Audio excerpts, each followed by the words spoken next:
Please give a big hand for Mr. Mahfuz Anam, institution himself.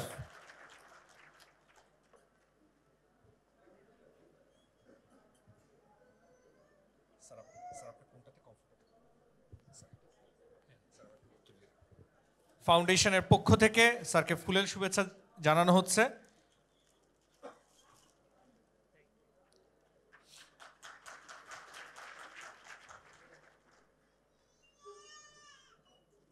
এবং এখন উত্তরীয় পরিয়ে সম্মান জানানো হবে এবং সেই কাজটি করছেন আমাদের ফাউন্ডার জনাব ইকবাল বাহার জাহিদ। ধন্যবাদ। ধন্যবাদ সবাইকে।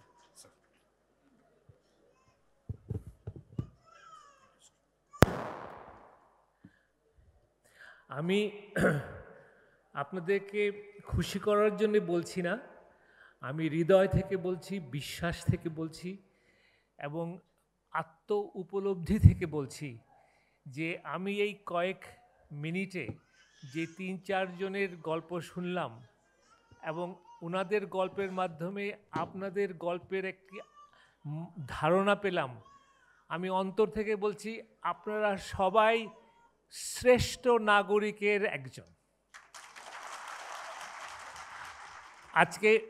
আজকে আমাকে সম্মান করা হচ্ছে এখানে, বাট সত্যিকার অর্থে সম্মান আপনাদের প্রাপ্য। কেননা আপনারা যা করছেন এটা অসাধারণ একটা কাজ। অবশ্যই ইকবালকে আমরা ধন্যবাদ জানাবো, তার উদ্যোগেই এটা হচ্ছে, কিন্তু সেটা আমি পরে বলবো ওকে নিয়ে। কিন্তু আপনাদেরকে নিয়ে বলতে চাই যে সত্যিকার অর্থে এটা অসাধারণ কাজ আপনারা করছেন। এবং অসাধারণের মধ্যে কি জানেন, নিজেকে নিজে চিনতে পারছেন। এই যে পুরো ঘটনাটা ঘটছে, আপনারা ওনার ইকবালের কথা শুনে অনুপ্রাণিত হয়ে কিছু করছেন, কিন্তু ওইটার ভেতরের গল্পটা হচ্ছে আপনাকে নিয়ে। এই যে আমার নিজের বলার মতো একটি গল্প। প্রথমে এই নামটাই অসাধারণ। আমি এই নামটা যদি ইকবাল নিজে দিয়ে থাকে তাহলে বলবো অসাধারণ নাম। তুমি কিভাবে এখানে গেলে, কিভাবে এই অনুভূতি আসলো? চিন্তা করেন, নিজের বলার মতো একটি গল্প, অর্থাৎ এই গল্পের নায়ক বা নায়িকা কিন্তু আপনি, এখানে আর কেউ নাই। খালি একটু ভাবেন, আপনার গল্প বলতে আপনি গল্পটা শোনাচ্ছেন, আপনি মঞ্চে দাঁড়িয়ে নিজের গল্প বলছেন। তো এই নিজের গল্প বলার প্রথম যেটা দরকার হয়, নিজের উপরে বিশ্বাস। আপনি যে আমাকে আপনার গল্পটা বলছেন, এই গল্পটা যে সুন্দর বা গল্পটা যে শোনার মতো, এই বিশ্বাস তো আপনার হৃদয়ে প্রথমে জন্ম নিতে হবে। ওই আত্মবিশ্বাস জন্ম নেওয়ার সঙ্গে সঙ্গে আপনার সৃজনশীলতা বিকাশিত হচ্ছে। আলটিমেটলি যেটা আমাদের জীবনে হয় সবার, সেটা হচ্ছে আত্মবিশ্বাসের অভাব। আমি কি পারবো? আমি কি এখানে যেতে পারবো? আমার এই কাজটা কি সাফল্যমণ্ডিত হবে? আমাকে কি লোকে বিশ্বাস করবে? আমাকে কি লোকের সাহায্য পাবো? এই যে আত্মবিশ্বাসের অভাব, এই গণ্ডিতেই আমরা কিন্তু সবসময় থাকি। তো সেই গণ্ডি থেকে বেরিয়ে আপনারা উদ্যোক্তা হচ্ছেন, এটাও একটা বৈপ্লবিক কাজ। চাকরি করা আর উদ্যোক্তা হওয়ার মধ্যে কিন্তু দিন রাতের পার্থক্য। আপনি যখন হ্যাঁ, আপনি খুব দক্ষ হতে পারেন, আপনি খুবই দক্ষ একজন ব্যক্তি, কিন্তু দক্ষতা, আপনি একটা কোম্পানিতে কাজ করছেন বা কোনো জায়গায় কাজ করছেন, এটা কিন্তু খুব সীমিত একটি ব্যাপার। কেননা আপনার দক্ষ, ওই কোম্পানির প্রয়োজন, ওই কোম্পানি আপনার এই দক্ষতা নিয়ে আপনাকে একটা মায়না দিচ্ছে। এটাও অত্যন্ত গর্বের কাজ এবং অত্যন্ত প্রশংসনীয় কাজ, কিন্তু এই কাজটা সীমিত। উদ্যোক্তা হওয়ার কাজ অনেক বেশি বড়, অনেক বেশি প্রসারিত। প্রথমে আপনাকে একটা চিন্তা করতে হবে। উদ্যোক্তা হতে হলে কি করছেন আপনি? প্রথমে আপনার মাথায় একটা চিন্তা আসতে হবে যে আচ্ছা, এটা করলে কি করা যায়, এইভাবে কি এই সমস্যার সমাধান করা যায়, এই আমি উদ্যোগ নিলে ওকে কি আমার একটা সার্ভিস দেওয়া যায়, এই সার্ভিস দিলে সে কি তার প্রতিদানে আমাকে একটা কিছু দিবে, অথবা আমি একটা প্রোডাক্ট তৈরি করব, আমি একটা নিজে একটা জিনিস তৈরি করব, এই জিনিসটা তৈরি করার কথা তো আপনার প্রথমে মাথায় আসতে হবে। ওই মাথায় আসার পরে ওইটা তৈরি করার জন্যে আপনার দক্ষতা অর্জন করতে হবে, আপনাকে লোকজনের সাহায্য নিতে হবে, আপনার চিন্তার একটা সাংঘাতিক সৃজনশীলতা আসতে হবে। তো উদ্যোক্তা হওয়ার পেছনে অনেক অনেক কাজ। প্রথমে হলো এই যে সৃজনশীলতা, আপনাকে প্রথমে চিন্তা করতে হবে যে আমি কি করলাম, এই যে একটা গ্রামে বসে আছি, এই একটা উপজেলা শহরে বসে আছি, এখানে আমি কি করতে পারি যেটা করলে লোকজন এটা কিনবে বা গ্রহণ করবে, তার প্রতিদানে আমাকে সে একটা দিবে, একটা মূল্য দিবে, সেই মূল্য থেকে আমার যে খরচ, সেই খরচের উপরে আমার একটা লাভ থাকবে।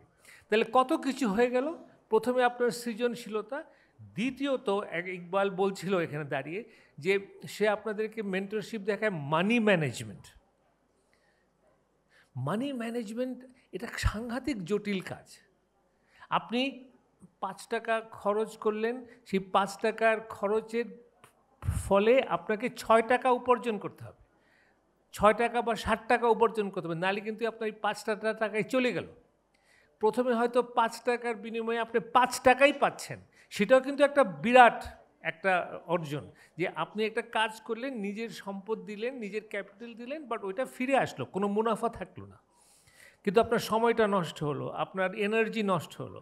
তো এখন 5 টাকার জিনিস আপনি 6 টাকায় দিলেন, পরবর্তীকালে 5 টাকাটা 60 টাকায় বিক্রি করলেন, এইভাবে আপনার একটা ক্যাপিটাল অ্যাকুমুলেশন হচ্ছে। সেইটার সঙ্গে সঙ্গে যেটা বলে money management, how do you manage money, যেমন ওটা বলতেছিল যে কথায় যে বিদেশ থেকে যখন লোক আসলো, প্রথমে বললো, এই ভাই আপনি কিন্তু বাড়ি বানায়েন না। চিন্তা করে দেখেন, একটা গল্প শুনেছিলাম যে এটার গল্পটা কলকাতার ভিত্তিক, যে এক বাঙালি আর এক মারোয়ারি দুজনেই 1 লক্ষ টাকা করে সরকারের কাছ থেকে পেল ব্যবসা করার জন্য। তো যে বাঙালি, সে প্রথমে একটা ভালো অফিস নিল, তারপরে একটা ভালো ফার্নিচার করলো, সব কিছু এসব সব করার পরে যখন ব্যবসা করতে যাবে দেখতে টাকা নেই। আর ওই মারোয়ারি সে কিচ্ছু করে না, ওই 1 লাখ টাকা দিয়ে সে ব্যবসা করছে, আর পুরো তার অফিস হলো তার ব্যাগের মধ্যে। এই যে কথাটা বললো যে আপনি বাড়ি বানায়েন না, অর্থাৎ আপনার সম্পদটা এক জায়গায় আটকে যাবে। সম্পদটাকে আপনাকে যেটাকে বলে সার্কুলেট করতে হবে। আপনি 10,000 টাকা দিয়ে খরচ করে আপনাকে মিনিমাম 11,000 টাকা উপার্জন করতে হবে, 11,000 টাকা বিনিয়োগ করে মিনিমাম আপনাকে 15,000 টাকা আপনাকে আয় করতে হবে। এই যে সারাক্ষণ যে এই যে এটাকে বলে মানি ম্যানেজমেন্ট, বাট তার চাইতেও বেশি এটা হচ্ছে আপনার সৃজনশীলতার প্রমাণ। এইটা যদি আপনি করতে পারেন তাহলে দেখেন এটা কিন্তু পার্মানেন্ট। অর্থাৎ আপনার এই যে সার্কুলেশন, আপনি বিনিয়োগ করছেন, বিনিয়োগের পরে আপনার লাভ হচ্ছে, আবার বিনিয়োগ করছেন, লাভ হচ্ছে, এটা কিন্তু আজীবন চলবে। এবং আলটিমেটলি চিন্তা করেন যে কয়েক বছরের মধ্যে আপনার প্রথম যে 10,000 টাকার মূলধন, এটা হয়ে গেল 1 লক্ষ টাকা, কিছুদিন পরে এটা হয়ে গেল 10 লক্ষ টাকা। তাহলে আপনি কি করলেন, 10,000 টাকারে আপনি প্রথমে 1 লক্ষ, তারপরে 10 লক্ষ, অর্থাৎ আপনি সম্পদ কিন্তু বাড়াচ্ছেন। এবং এইভাবে সমষ্টিগতভাবে চিন্তা করলে 100 জন যদি এত বাড়ায়, আবার 1000 লোক যদি এত বাড়ায়, তাহলে দেশের সম্পদ কত বেড়ে গেল। সো এই কারণে আমি বলছিলাম যে আপনারা যেটা করছেন এটা অসাধারণ কাজ। প্রত্যেকে আপনারা আপনাদের নিজের গল্পের হিরো বা হিরোইন, এবং সেটা আমি মন থেকে সেটা আপনাদেরকে শ্রদ্ধা জানাই। সত্যিকার অর্থে আমি এই অনুষ্ঠানে যখন আসছিলাম, আমি নিজের সম্বন্ধে একটা বলতে একটা বিশ্বাস নিয়ে ঢুকছিলাম, বাট আপনাদের গল্প শোনার পরে আমি ভাবলাম যে সত্যিকার অর্থে আপনাদের সামনে আমি নগণ্য একটা ব্যক্তি। এত আপনাদের চিন্তা, এত সৃজনশীলতা, এত সাহস, এত উদ্যোগী, যে বললেন একজন মহিলা, তিনি বললেন যে করোনার পরে উনি একদম পারিবারিকভাবে নিজের ব্যক্তিগতভাবে উনি একদম চ্যালেঞ্জের সম্মুখীন হলেন। আজকে ওনার কথোপকথন, ওনার ব্যক্তিত্ব, সব কিছুর মধ্যে যে একটা আত্মবিশ্বাসের যেটা প্রকাশ। তো আমি মনে করি এই নিজের বলা গল্পের খালি ভুলে যাই, নিজের বলার মতো একটি গল্প। এই নাম থেকে যে সৃজনশীলতা, এবং সেই সৃজনশীলতা থেকে আপনাদের উদ্যোগ, সেই উদ্যোগ থেকে আপনাদের সাফল্য, সেই সাফল্য থেকে দেশ গড়া, এবং সেই সব কিছুর পরে আপনাদের নিজেদের সংসার, ছেলে মেয়ে, অন্যদেরকে নিয়ে, আত্মীয় স্বজন নিয়ে, এই যে আপনাদের যে একটা সুখের পথের যাত্রা, এই সব কিছুই আমি মনে করি একটা বিরাট দেশপ্রেমের একটা জার্নি। এই গল্পটা হচ্ছে দেশপ্রেমের গল্প, এই গল্পগুলো হচ্ছে আত্মবিকাশের গল্প, এই গল্পগুলো হচ্ছে আত্মবিশ্বাসের গল্প, বিকাশ এবং বিশ্বাস। এই গল্পগুলো হচ্ছে আপনাদের সৃজনশীলতার গল্প, এবং এর মাধ্যমে আপনারা কিন্তু নিজেরাই একজন প্রতিষ্ঠান হয়ে যাচ্ছেন। প্রত্যেকে আপনারা নিজেরাই কিন্তু একটি প্রতিষ্ঠান। এটা খুবই একটা গুরুত্বপূর্ণ ব্যাপার। আপনারা প্রত্যেকেই একটা প্রতিষ্ঠান। তো আপনাদের আত্মবিশ্বাসকে আমি সশ্রদ্ধ সালাম জানাই, আপনাদের উদ্যোগকে আমি শ্রদ্ধা জানাই। আমি সত্যিকার অর্থে আমি আজকে আপনাদের সঙ্গে এসে আমি বুঝতে পারছি যে আপনারা কত শ্রেষ্ঠ মানুষ, আপনারা কত উচ্চ স্তরের মানুষ। আপনাদেরকে সত্যিকার অর্থে সম্মান আমাদের জানাতেই হবে।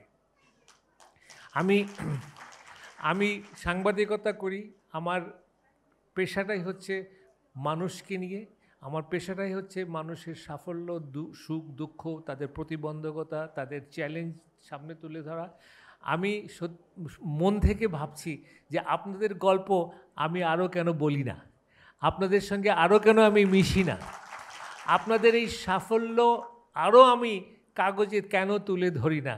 এই ব্যর্থতার জন্য আমি আপনাদের কাছে ক্ষমা চাইছি, এবং এইটুকু বলছি যে এটা আমি অচিরেই শুধরানোর চেষ্টা করব, এবং এই জন্যে আমি ইকবালের সঙ্গে আরও বেশি ঘনিষ্ঠ হব। তো আমি শেষ করার আগে ইকবালকে একটু বলতেই হয় যে আমি তোমার যে উদ্যোগ, আমি এটা অসাধারণ মনে করছি। কীভাবে ওকে আমি জিজ্ঞেস করছিলাম যে কীভাবে এর মধ্যে আসলো, তো ও বলল যে আমি নিজের কাজে যদি আরেকজনকে একটু স্পর্শ করে তার বিকাশের যদি আমি সাহায্য করতে পারি, তাকে যদি স্বাবলম্বী করতে পারি, এটাই আমার বড় সাফল্য। এবং আমার মনে হয় যে এই যে চিন্তা, এই চিন্তার জন্যে আমরা সবাই ওকে প্রশংসা করব, এবং আমার অনুরোধ হবে একটা বড় তালি অ্যাটলিস্ট আমাদের তরফ থেকে। সত্যিকার অর্থে তুমি একটা উচ্চদরের মানুষ। আমার শেষ করার আগে একটা পরামর্শ থাকবে, সেই পরামর্শটা হলো যে আমার দৃষ্টিতে সেটা হলো যে যখন একটি প্রতিষ্ঠান স্ট্রাগলের মধ্যে থাকে, সেটা এক ধরনের কিন্তু challenge. When you are struggling, সব কিছু আস্তে আস্তে হবে কি হবে না হচ্ছে, এই একটা ফেজ থাকে। আমার মনে হয় যে নিজের গল্পে বলার মতন একটি গল্প, সেটা একটা ফেজে গেছে। কিন্তু ইকবাল, আমার ধারণা যে তোমার এটা অত্যন্ত সাফল্য হবে, আরও বেশি প্রসারিত হবে, আরও বেশি লোকজন তোমার এই উদ্যোগে আসবে। তখন কিন্তু ওই উদ্যোগটা ম্যানেজ করাও একটা বিরাট চ্যালেঞ্জ হবে। Because life shows that crisis management এক ধরনের, আর সাকসেস ম্যানেজমেন্ট আরেক ধরনের। Many people can manage crisis, but when they become successful তখন সে আর ম্যানেজ করতে পারে না। আর অতি বিশ্বাস হয়ে যায়, দাম্ভিকতা এসে যায়, অনেক কিছু এসে যায়, যেটা সাফল্যকে ম্যানেজ করা আর সমস্যাকে ম্যানেজ করা এক না। তো আমি সেখানে ইকবালকে একটু বড় ভাইয়ের মতনই হয়ে গেলাম যে এত একটা সাকসেসফুল মানুষকে আমি আবার পরামর্শ দিচ্ছি, এত সাহস আমার। কিন্তু সত্যিকার অর্থে what you are doing is amazing. তুমি যেটা করছো এটা একেবারেই অসাধারণ, সবার শ্রদ্ধার প্রাপ্য এটা। এবং আমি ব্যক্তিগতভাবে আপনাদের সঙ্গে এখানে এসে আমি নিজেকে গর্বিত মনে করছি, এবং সত্যিকার অর্থে আপনাদেরকে আমি মন থেকে প্রাণ থেকে সালাম জানাই। আপনারা যা করছেন অসাধারণ। অনেক ধন্যবাদ।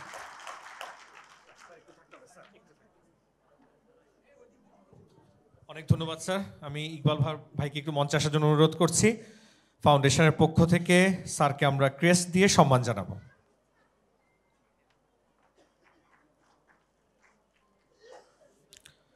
It's a great honor for us to have Mr. Mahfuz Anam with us. He's an institution himself, a person with great courage. Thank you, sir.